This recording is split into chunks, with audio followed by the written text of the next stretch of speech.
Agoy! Another challenge mga laagan. 100 baht snack. Tanaw na to unsa ato mapalit diri sa 7-Eleven.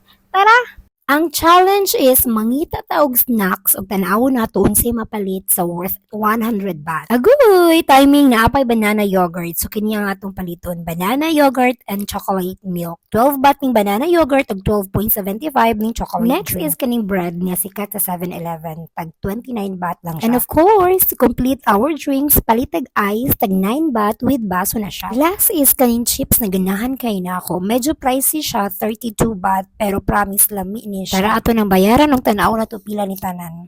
Agoy, sakto ra kayo mga laaga, napatay kambyo nga 4.25 baht. Gipainit na pud nato ang bread mga laagan kay aron lamian kayo atong kaon kay medyo gutom na kay ta diring dapita. So maunita na natong mga napalit mga laagan na worth 95.75 baht tanan siya. So, kani nga challenge na enjoy ko ug nabusog pa ko and super lami ni siya ng mga pagkaon na akong napalit. Ug ayaw kalimot comment lang sa gusto ninyo na buhaton na ako na 100 baht challenge. Maura to, bye!